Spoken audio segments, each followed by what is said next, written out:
Good morning. I'm Peggy Rose from the Voter Information Committee, along with our chair, Chris Joyce.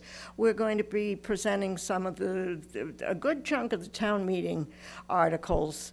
Hopefully you'll find this informative and we might cut down a little bit on the discussion at town meeting.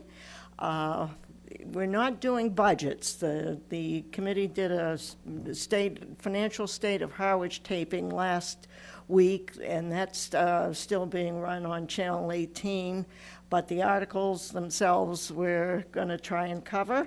Our first guest this morning is John Rendon, the harbor master. And John's got some plans for us he'd like to talk about. Yes, thanks very much. Go ahead. It's good to be here. The first article to speak about is the reconstruction of Saquatucket Harbor. The existing docks are over 30 years old, well beyond their useful life, and frankly, the current condition of them pose a safety concern with regards to the hundreds of folks who walk those docks during the summer. The connecting hardware is rusted and causing tripping hazards where the docks connect. The wood is so rotten, you try to replace the boards and it just doesn't grab the nails because the foundation of the docks are so poor. The flotation is saturated, and so you just have the result is some real unstable docks that need to be replaced. And so last year I came before town meeting requesting money to fund the engineering, design, and permitting to replace the docks, which was approved. Bourne Engineering is the contracted engineer, and we're well underway with the design of our new dock systems, which includes all the services, which is electrical, plumbing, fire suppression system, bubbler system, and wireless internet. There's a chart there that kind of shows you the design of the harbor. We'll be gaining 11 additional slips with this new design, which of course generates a significant additional revenue for us.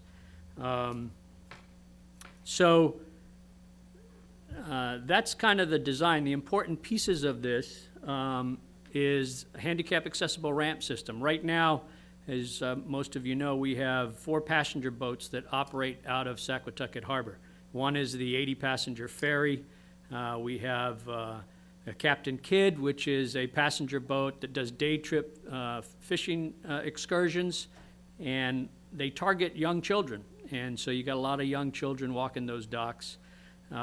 We have a Seal Tour boat, and we have the Yankee, which is another day fishing trip.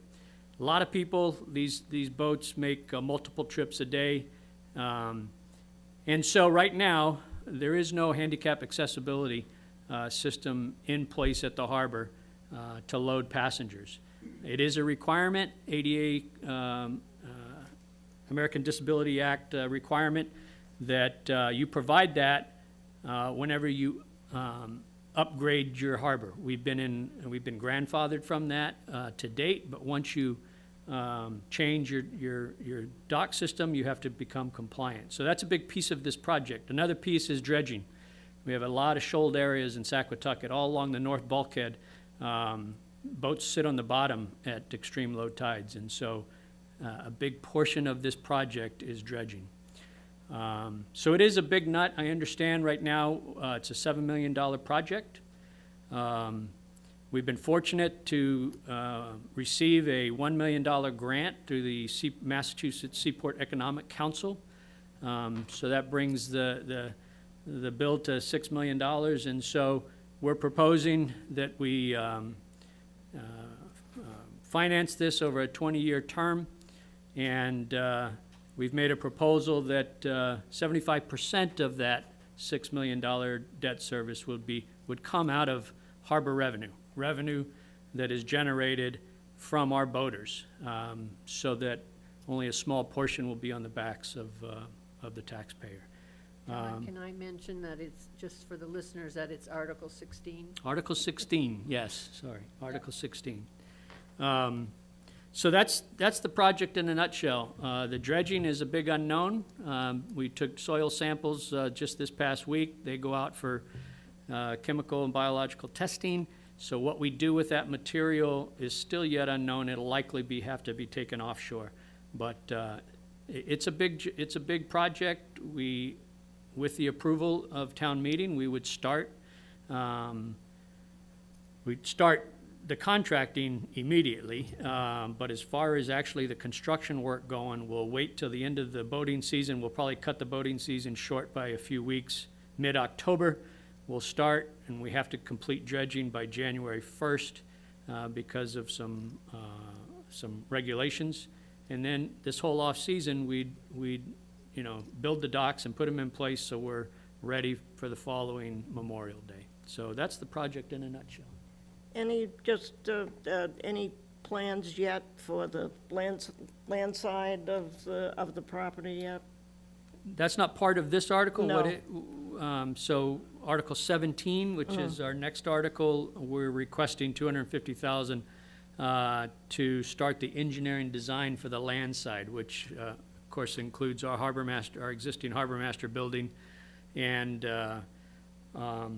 the Saquatucket Development Committee, of which I'm part of, has been looking at not only the land side of Saquatucket, but also the connecting property of Downey property that we recently purchased.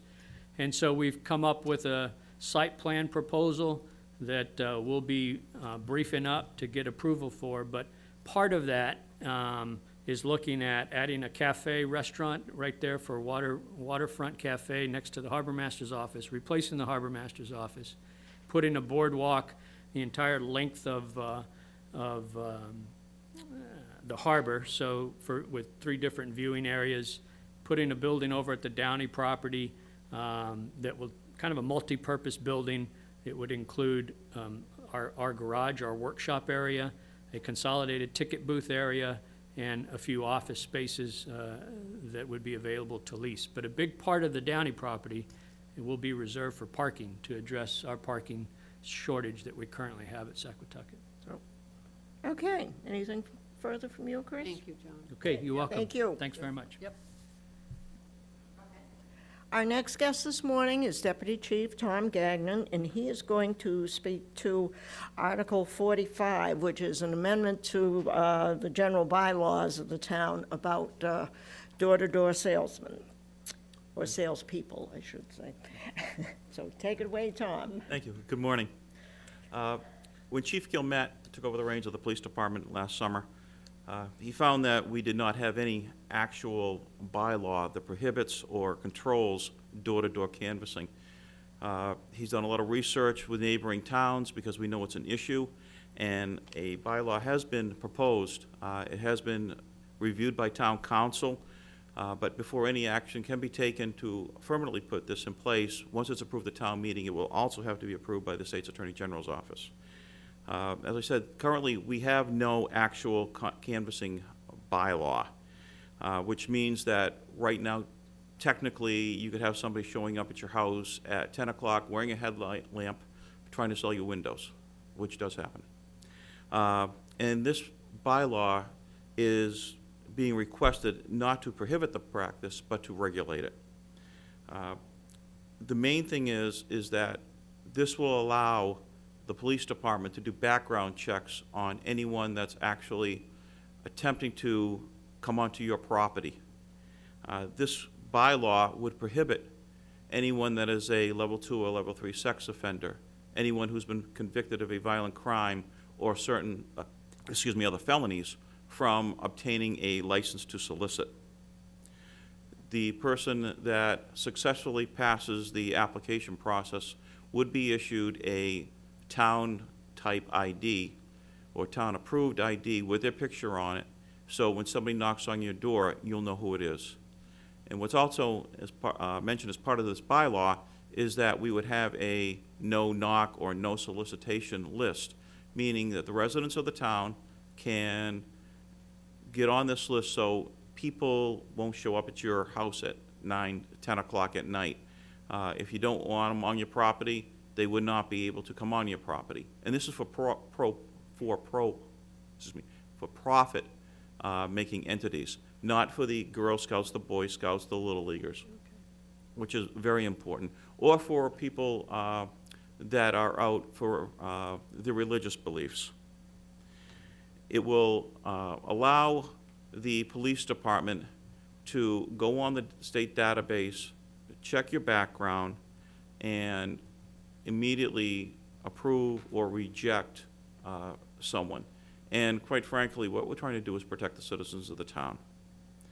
The no solicitation part of this list, that will be set up at the police department. You can call in, stop in, fill a form out. You'll be added to the list. The people who are allowed to come on your property for these nonprofits, you would simply be able to ask them to leave. It won't actually be subject to the no-knock list. The nonprofits can still come on under certain circumstances and come to your property and want to speak with you, but you can just simply politely tell them to leave. That's pretty much it in a nutshell. But again, the primary focus of this bylaw is to protect the citizens of Harwich. And I think you did put it in a nutshell. Thank you. Thank you, Tom. Thank you. Our next guest is Deputy Fire Chief David LeBlanc. He's going to talk to us about one of the items that want to be funded from free cash, and also about funding the new ambulance. Hi, good morning. The first item is under Article 10. It's to replace the current fire chief's vehicle. This item was up last year, is up again. It's a routine maintenance, just to upgrade the fleet. The current chief's vehicle has over 80,000 miles on it, and the current deputy chief's vehicle has over 115,000 miles on it. So the chief's vehicle will be replaced, his vehicle will be handed down to the deputy chief, and it's just a routine, just keeping the vehicles current. And the ambulance. In the ambulance. Under Article 12, this is, I want to say it's a routine article, but it's a every other year replacement program. We've instituted this when we first bought the third ambulance back in the early 90s. So this is just the every other year. It would replace an ambulance that has in excess of 130,000 miles on it, just to keep the wear and tear down and keep them in rotation. This has nothing to do with the fourth ambulance, which was purchased last year to augment the department in terms of the increased running that comes from Fontaine and generally being busier. We're up to over 4,000 runs this year. So as the department keeps getting busier, the ambulances take the biggest toll. You said over 4,000. Is that currently in this year, or was that last year? Last year. Last So year's we, figure? through 2015, January 2015, and I don't have the exact number, it's about 4,200 runs, Yeah. Of which 3/4 of them are EMS related. So the ambulances do the brunt of the work. Yes, yes. And try and get 130,000 miles Right. out of a car is hard.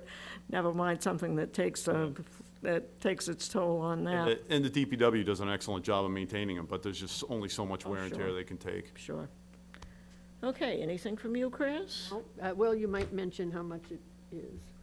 290K, right? Yep, $290,000, yep, Yep. which is Regular replacement. regular replacement, correct. Great. Thank you, David. All right, Okay, thank you very much. Thank you.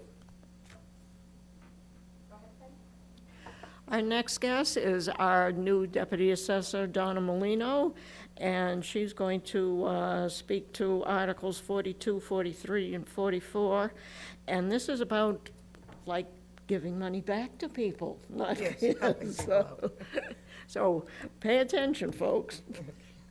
Okay, Article 42 is the Veterans Exemption, and that's for the Massachusetts National Guards and Reservists who are in active duty in other countries. And that's just a renewal. It's a local option. It's a renewal every 2 years. So we're just asking to renew that. And then we have Article 43, which is to amend state legislature for senior exemptions. We in Harwich give about 80 senior exemptions a year, and it's $1,000 apiece. And we have the most vulnerable seniors in our community. We're trying to help them out by giving an additional $500 up to $1,500 per person. So with that, that's Article 44. this one here is in advance, but, so we're trying to go across the state so that everybody, and it would be uniform, and if the state legislature goes for it. I can't see a good reason for them not to, as they've done it other places. But it's nice to see, you know, you're trying to help out people who, a lot of them have lived here most of their lives. Right. And trying to stay as active in the community as they have, and hopefully this will give them a little boost. Yes. Okay, anything from you, Oh, Chris? thank you, Donna. Very Thanks. nice. Thank Yeah, you. Good. Our next guest is Water Superintendent Dan Pelletier. He has 3 articles for some things that they're requesting out at the Water Department. So if you would like to tell us about those, Dave, take it away. Sure. I'll start with Article 21, which is our request for an excavator. The department's looking to purchase a larger excavator for the fleet. It'll be able to handle a larger payload and actually conduct small infrastructure projects within the department. The excavator will be able to be transported on and by existing department equipment and staff. The main reason for the acquisition is it would allow us to start to tackle the 2-inch water mains, which are down in Harwich Port. The water mains that are 2 inches can't really provide an adequate source of fire suppression. And there's over 100,000 linear feet of 2-inch water mains. So it would be a good opportunity for the department to tackle those projects in-house as opposed to going out and paying a... Are those the original ones? Yes. Oh, my heavens. They started going in the 30s, right when the, you know, that was beginning of the department, Yeah. so. So I'll move on to Article 22, which is the replacement of the Lothrop Avenue water tank. The background, the tank's in a state of disrepair, and we went out to bid a couple years ago, and the repair work was in excess of $2 million.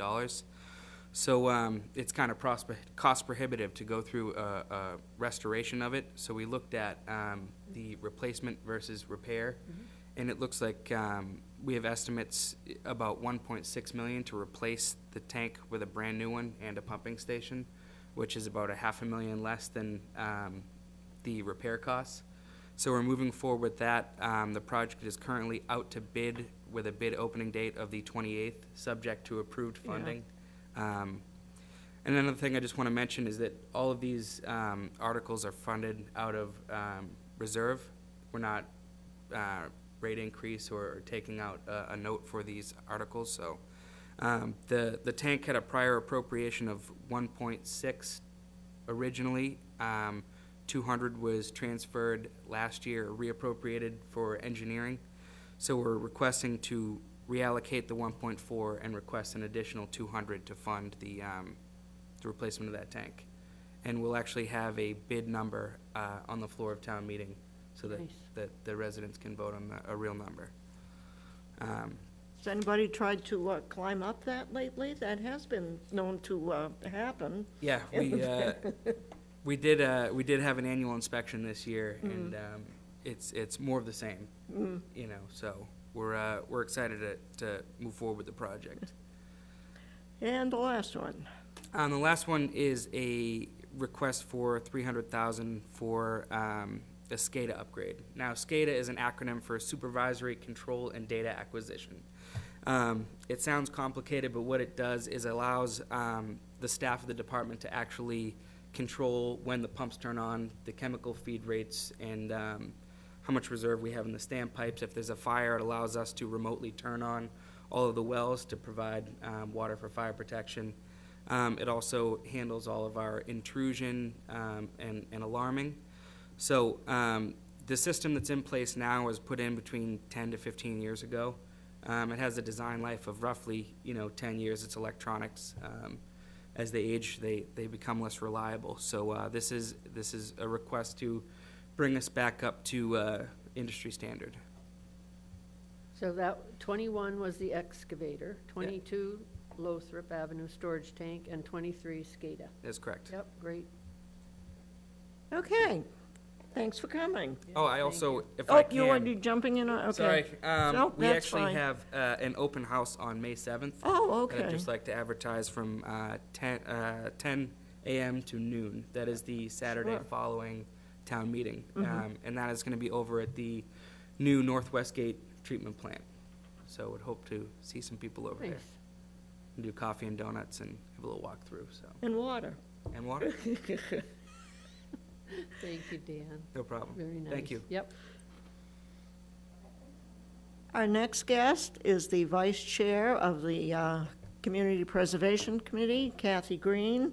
She is not going to speak to all of the articles that the CPC has, but she'll speak to the ones that sort of have the largest price tag, so to speak, to them. So, thank you, Kathy. Lost our audience.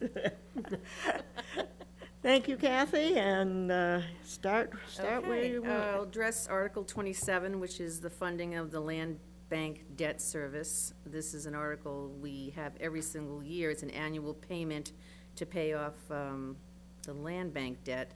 Typically, it's listed under what?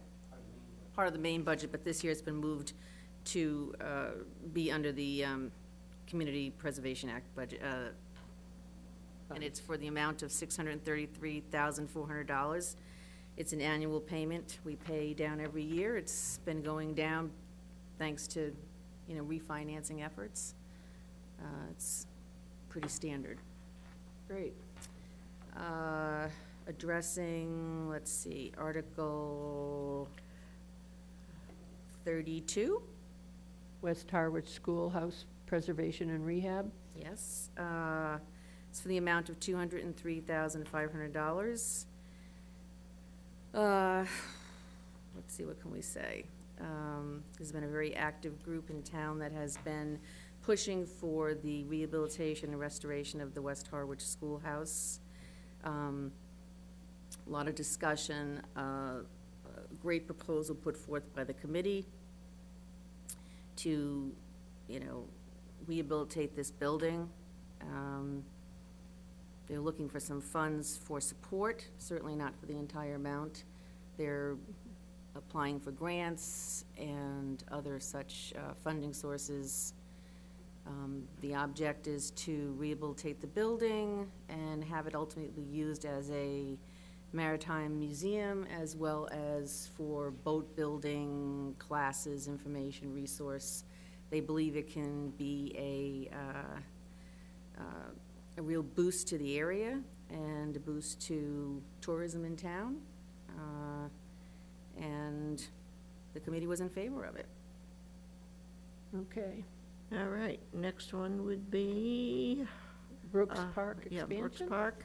The Brook Park's expansion, it was part of a multi-phase project. This is Phase 3. They've done a survey for public input, and the highest requests were for a public pavilion and basketball courts. This is to resurface 4 tennis courts. The lifespan of most tennis courts is like 6 to 7. We've gotten about 9 years out of ours. Resurfacing will add more life expectancy. A half basketball court, a tennis practice wall, a footpath, and additional parking spaces. Straightforward. Yep. And then, I think a big ticket item, the Marini property. Marini property. We are supporting the proposed acquisition of the Marini property at the head of Muddy Creek. This is 17 acres on Church Street. About 14 of the acres are in Harwich and 3 acres lie in Chatham. With all of the work being done on the Muddy Creek culvert bridge opening, we felt that it was really important to continue to support and protect the area there. It's a very ecologically sensitive area. We're losing land rapidly, and to preserve another large parcel of land would be in our best interest, and we supported this project. Wonderful. And Article 39, the historic Brooks Free Library restoration. Again, this is part of a phased project. We funded several years ago a study for the library to, involve historic restorationists regarding the work that would be needed to decide what historic upkeep needed to be done on the building. They came out with had produced a beautiful proposal of many, many things that needed to be done. It is a big price tag, but it's one of the most important historic assets in the town of Harwich. A lot of the price tag has to do with, obviously, the paint stripping and painting. A lot of it has to do with protection of the public and the people using the library against any hazardous materials. There will be some work that needs to be done structurally in terms of rot and that kind of thing, but there really isn't any alternative but to get it down to the basic wood and move forward. And that, the amount for 39, the restoration is, I forget. 540,000. Oh, right, yep, thank you. I think we've hit, as I said, all the big-ticket items. Community preservation is just been dynamite with what it's been able to do for the town.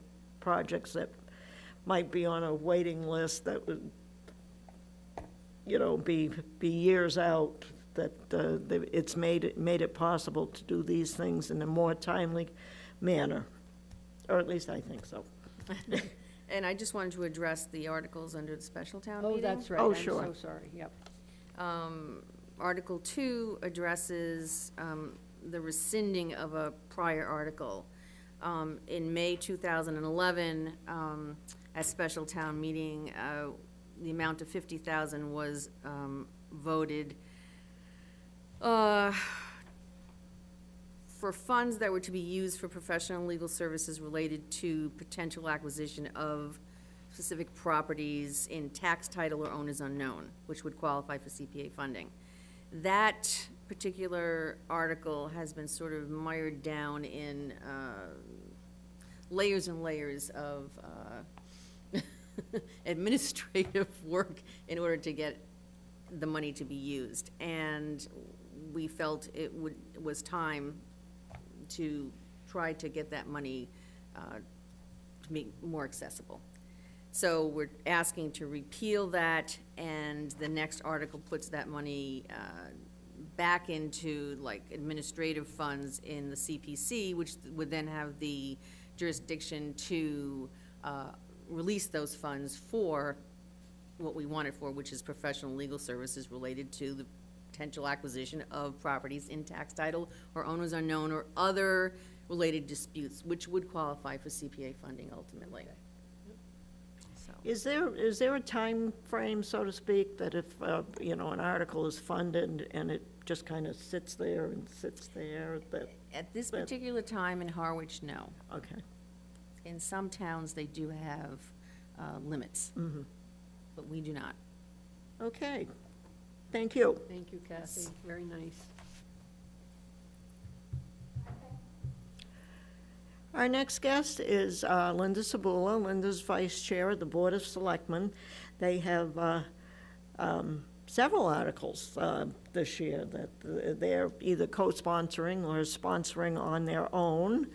And I don't recall that being so in other years, that, the board. But anyways, this year, and Linda's here, and she's going to start with Article 24 and 25, which are wastewater. Article 24, which is an intermunicipal agreement with Chatham to use their wastewater plant for our East Harwich sewering project, and 25, which is a sewer bylaw. We are going to be proposing that we indefinitely postpone those. We still have too many open issues on the IMA, or the intermunicipal agreement with Chatham, that it would be very difficult to communicate the agreement and what the plan was to the voters before town meeting, which is just around the corner. So we are going to indefinitely postpone those. We have sort of talked about maybe a fall town meeting that would be specific to just wastewater and keep it tight and confined to that. That's not a given, so we haven't really voted on that, but we have talked about that to keep it just corralled to wastewater. I think the next one is 41, which is an acceptance of a Mass General Law to allow a person who is a septic installer to also be a member of the Board of Health as well. And that one is being indefinitely postponed. The Board of Health has requested that that be not moved forward.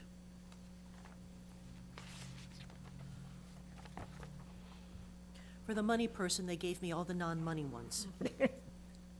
I don't understand that. Article 46, which is some zoning amendments, which are building structure height in flood hazard areas, to try to clarify exactly where the calculation runs to get to your maximum allowed heights if you're in a flood zone area. And it just keeps it clean and clarifies a few items. I think that that's going to be pretty understandable. Article 47, which is this is a housekeeping one, where we're going to have some construction signs allowed on people's property if they are having construction, and of course the homeowner agrees to it. The other one is probably more interesting in that they found a little glitch in our zoning bylaws where a single-family dwelling needed a 40,000 lot area. But anything else, any other permitted use, was a 20,000 lot area, which meant that you could put a two-family on 20,000, but you could only put a single family on 40,000. So this zoning amendment would change that a single family needs 40 and a two-family needs 40. And I think that makes a lot of sense because it's kind of one of those, just a clarification and a make sure that something too big doesn't go in too small a lot.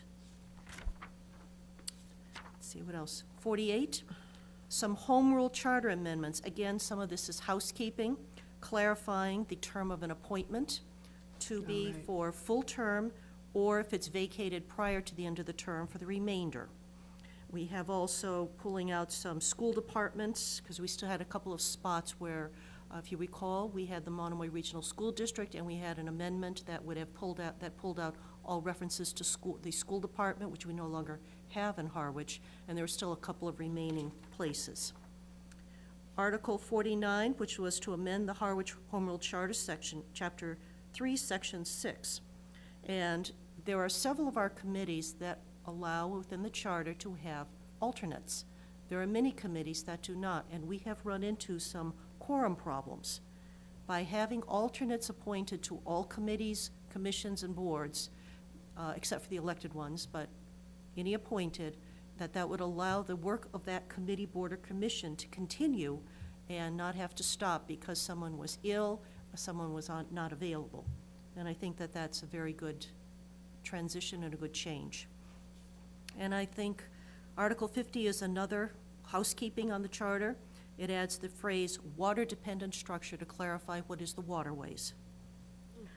This is the charter review people, this is their first go-around. Are they still going to be in business, and we may be able to expect some more changes? Yes, because I think there are still a laundry list of items. Yeah. We have a packet of paper that we have sent requests to town council over the past several years that shows that issues where it's not clear the interpretation. You can have two people read a sentence and two people end up with two different opinions. Consequently, we've had to have a number of places where we've had to have town council opine based on their legal opinion as well as case law. So I think that there are a variety of other areas. One of them we fixed last year at town meeting, which was who was in charge of the library personnel. And we did it, the change was by pulling out one word, professional, because that was up to discussion as to what was the professional. And we said, okay, it's just going to be library personnel, period. And I think that that just cleaned that up. I think there are a variety of other places where has been back and forth on what's the intent versus what does it say. And intent is kind of irrelevant to what it actually says in words. So I think there's a variety of things that we can still do. Great. Thank you, Linda.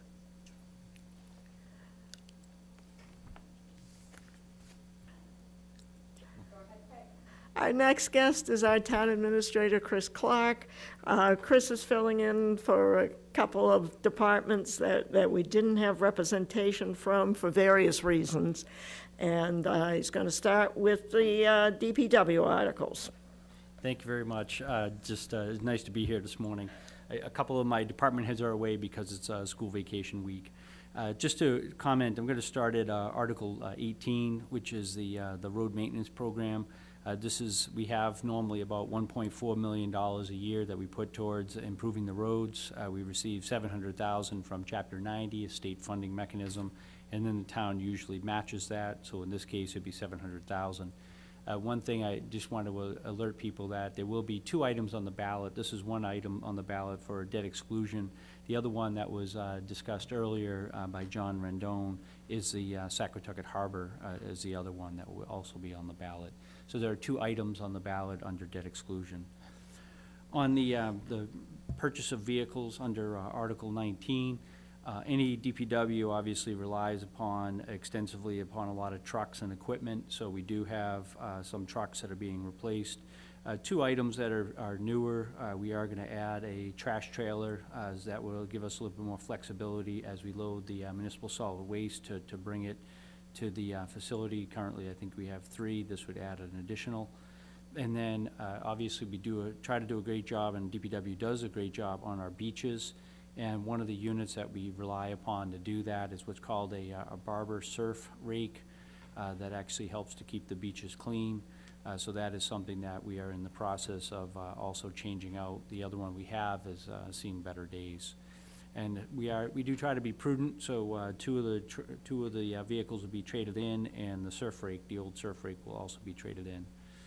So that's part of the DPW operation. The other is under Article 20.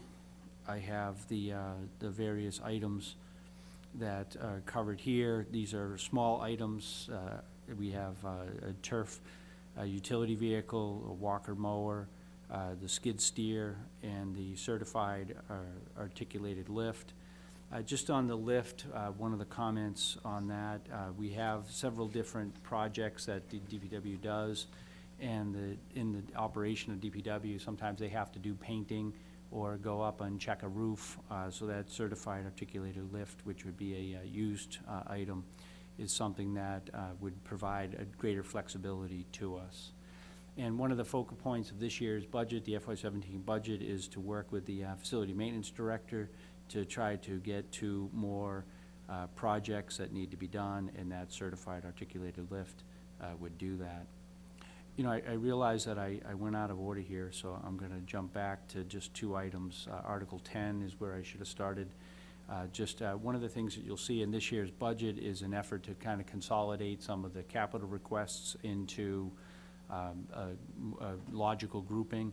So as was alluded to under Article 10, we had a discussion already about the chief's vehicle is in there. The fire department has also requested a chest compression system that has a matching grant of $53,000. $5,900 is what's needed. That actually allows for the automatic chest compressions to occur, so that we're not relying upon someone to physically be able to do that. And then the fire department needed an air compressor. And on this next one, Harwich Port parking lot, we are on the verge, hopefully, of having a license agreement with the folks at TD Bank to connect our parking lot in Harwich Port up with the TD Bank lot that really is underutilized, and we need about $30,000 to provide that connector between the 2 parcels. So that $30,000 would do that. And that's free cash. Yes. Yep. We've had a very good year with free cash, as I've alluded to in the previous presentation. We have about $4 million, so we are using about $2 million to fund various capital items.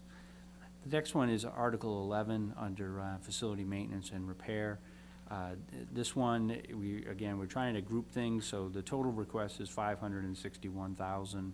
A couple of the big ones in there are the middle school maintenance, that's 125. As people are aware, we have a ballot question on for the reuse of the middle school. So we are having to minimally maintain that building.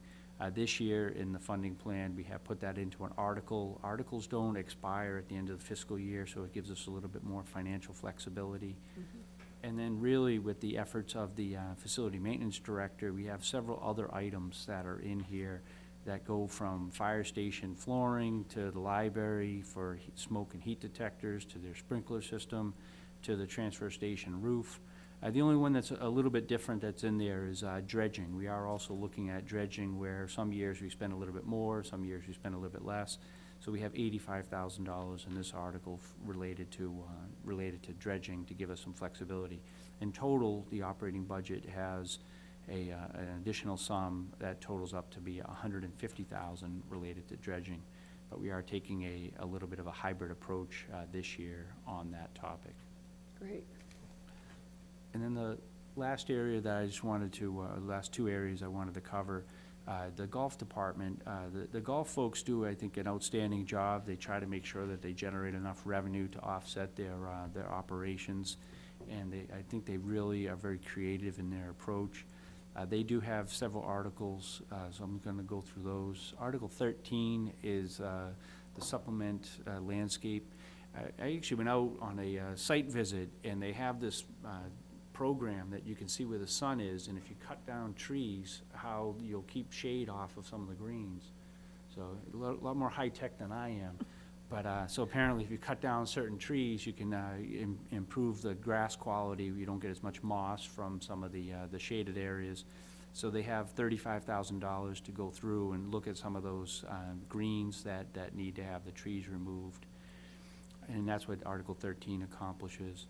Article 14, there's a new concept that's called playing it forward and creating forward tees. This helps to kind of have the flow of the game go. Probably for people like me that aren't really very good golfers too, it gives you the opportunity to have a forward tee, so you have a place where you can kind of tee off from and be able to play from that. That allows for a little bit of a quicker flow to the game, and for folks that aren't, Tiger Woods or people that can drive the ball so far, it gives you the opportunity to have a shorter game. And then the last one is Article 15, is to establish a infrastructure revitalization fund. I think the folks here have done a great job. They saw that there's two funds currently. One fund that takes care of the course, which were just those two that I alluded to, is funded from that. And then they have a second fund that covers the clubhouse operation of the golf shop, the pro shop. And they don't really have anything that covers building improvements. So on this one, this is an effort by adding a surcharge, if you would, of $2 and a dollar surcharge on cart fees, that it gives us a pool of money in which to do larger improvements.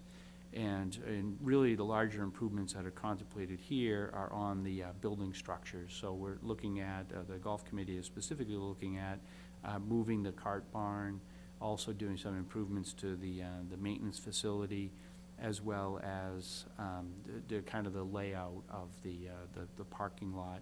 Right now we have people commingling with cars, which is never a good idea.